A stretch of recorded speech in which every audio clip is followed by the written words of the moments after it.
இயேசு உங்களை நேசிக்கிறார். பிரியமானவர்களே, இந்த நாளில் ஆண்டவர் நம்மளோடு பேசும்படியாய்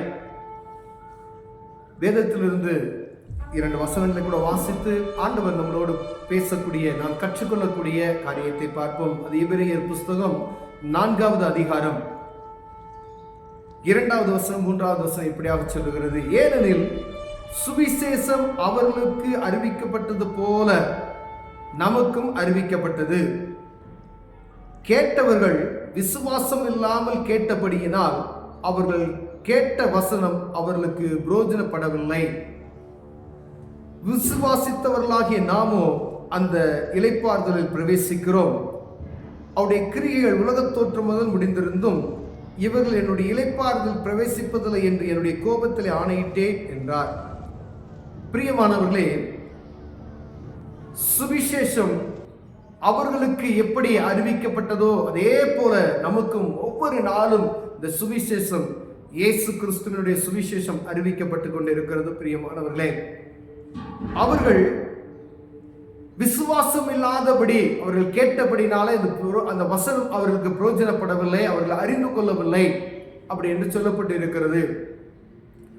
ஆண்டவராகிய இயேசு கிறிஸ்து இந்த பூமியில வந்ததின் நோக்கம், அவர் மனிதனாய் அவதரித்ததுடைய காரியம், மனிதனுடைய பாவத்துக்காய் தன்னையே பலியாய் கொடுத்த காரியம், மீண்டுமாய் உயிர்த்தெழுந்தார், மீண்டுமாய் அவர் வரப்போகிறார், வரும்பொழுது நியாயாதிபதியாய் வருவார், எல்லாரையும் கூட்டிக் கொண்டு அந்த இளைப்பாறுதலின் இடத்திற்கு அழைத்து செல்வார் என்கிற அந்த சுவிசேஷமாக ஒவ்வொரு இடத்துக்கும் நாம் அறிவித்துக் கொண்டிருக்கிறார்கள், அறிவித்துக் கொண்டிருக்கிறோம், கேட்டுக்கொண்டிருக்கிறோம்.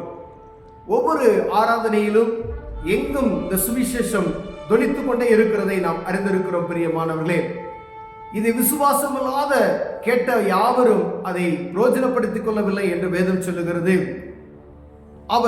ஆண்டவர் சொல்லுகிற அவர்கள் பிரயோஜனப்படவில்லை. பாருங்க, இளைப்பாறுதலுக்குள் பிரவேசிக்க அவர்களுக்கு கோபத்தின் நிமித்தம் ஆண்டவர் அவர்களுக்கு கட்டளையிட்டார். நீங்க இனிமேல் இந்த இளைப்பாறுதல் பிரவேசிக்க மாட்டீர்கள் அப்படின்னு. பழைய ஏற்பாட்டின் காலத்துல அவர்கள் அழிக்கப்பட்டார்கள், கானானுக்குள் நுழையாமல் போனார்கள்.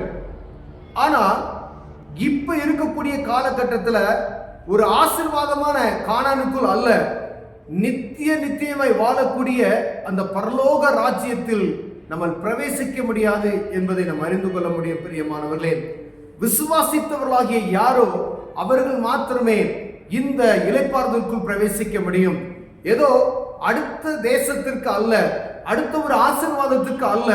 இஸ்ரவேல் ஜனங்களை வழிநடத்தி வந்த தேவன் கானானுக்குள் அழைத்து சென்றது போல ஒரு அனுபவம் அல்ல. கடைசி காலத்தில் நாம் நின்று கொண்டிருக்கிறோம்.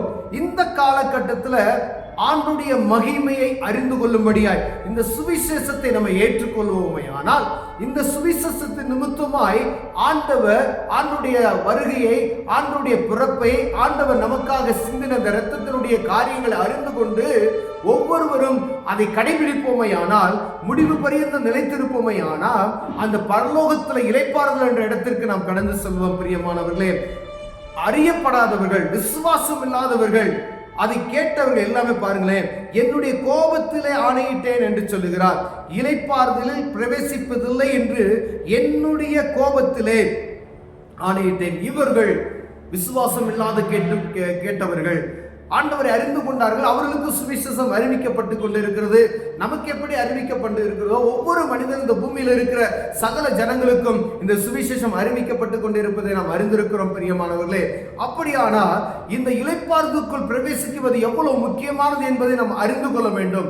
ஒருவேளை அந்த பழைய ஏற்பாட்டின் காலத்தில் நம்ம வாசிக்கும் பொழுது நோவாவின் காலத்தில் என்ன நடந்ததோ அதே போல மனுஷகுமாரனுடைய நாட்களில் நடக்கும் என்று சொல்லப்படுகிறது. நோவாவின் காலத்தில் எல்லாம் பெண் கொடுத்து எல்லாம் வாழ்ந்து சுகித்து புசித்து குடித்து கொண்டுதான் இருந்தார்கள். வியாபாரங்கள் நடந்து கொண்டுதான் இருந்தது. ஆனால் ஒரு நொடி பொழுதுல எல்லாம் மறுரூபமாக்கப்பட்டது நாம் அறிந்திருக்கிறோம். எல்லாம் அழிக்கப்பட்டு போனதை நாம் அறிந்திருக்கிறோம். பிரியமானவர்களே, இது ஏதோ கட்டுக்கதை அல்ல, வேதத்தில் எழுதி வைத்த சத்திய வசனம் இது. அப்படின்னு சொல்றோம்னா இதே போல மனுஷகுமாரனுடைய காலத்தில் நடக்கும். அப்ப நம்ம சொல்லிக்கிட்டே இருக்கிறாங்க என்ன நடக்கும் அப்படின்னு சொல்லி. எந்த நேரத்துல சுனாமி வரும், எந்த நேரத்துல புயல் வரும், எந்த நேரத்துல என்ன நடக்கும் என்று சொல்ல முடியாத காரியங்கள் நடந்து கொள்ளும். ஒருவேளை விஞ்ஞானிகளுடைய கணிப்புகளோ பெரிய பெரிய சயின்டிஸ்டுகள் இவங்கெல்லாம் செய்யக்கூடிய முன் அறிவிப்பு சொல்லக்கூடிய காரியங்களோ அல்ல. ஆண்டவருடைய காரியத்தை ஒரு மனிதனாலும் என்ன செய்ய முடியாது, கணிக்க முடியாது. பிரியமானவரே, அவர் எழுதி வைத்திருக்கிறார். அவருடைய வசனத்துக்கு கீழ்ப்படிந்து அதன்படி நடந்தோமானால் தப்பித்துக் கொள்வோம். இல்லை என்றால் அந்த நித்தியமான இடத்திற்கு, இளைப்பாறுதல் என்ற இடத்திற்கு உள்ளே பிரவேசிக்க முடியாது என்று ஆண்டவர் சொல்லுகிறார். பிரியமானவர்களே, அவருடைய கோபத்திலே ஆணையிட்டேன் என்று சொல்லுகிறார். அப்ப அறிந்து கொள்ளப்பட்டவர்கள் கவனமா இருக்கும்படி ஆண்டவர் உங்களோடும் என்னோடும் பேசுகிறார். எல்லாருமே அந்த இடத்துக்கு போகணும் தான் ஆசை. ஆண்டவர் எல்லாரும் அந்த இடத்துக்கு கெட்டு போகாதபடி நித்திய ஜீவனை பெற்றுக்கொள்ளும்படி ஆண்டவர் விரும்புகிறார். பிரியமானவர்களே, அப்படியானால் கண்களை மூடுவோம். ஆண்டவரே, இந்த நித்திய இடத்திற்கு, ஆண்டவரே, அந்த இளைப்பாறுதல் இடத்திற்கு நாங்களும் வரணும். ஆண்டவரே, அதுக்கு கிருபை பாராட்டுங்க சொல்லி ஜெபம் பண்ணுவோம். கண்களை மூடுவோம். அன்பின் தகப்பனே, அருமையான நாளுக்காய் ஸ்தோத்திரம் ஆண்டவரே. அப்ப அந்த வசனங்கள் எங்களுக்குள் கிரியை செய்யட்டும் ஆண்டவரே. விசுவாசத்தை எங்களுக்குள் வர்த்திக்க செய்வீராக. இந்த சுவிசேஷனுடைய விசுவாசத்தை அறிந்து கொள்ளும்படியாய், விசுவாசிக்கும்படியாய் எங்கள் இருதயத்தை பலப்படுத்துவீராக நாங்கள் ஜெபிக்கிறோம் ஆண்டவரே. அந்த நித்தியமான இடத்துக்கு வருவதற்கு எங்களுக்கு கிருபை பாராட்டுங்க. இயேசுவின் நாமத்தில் பிதாவே, ஆமென்.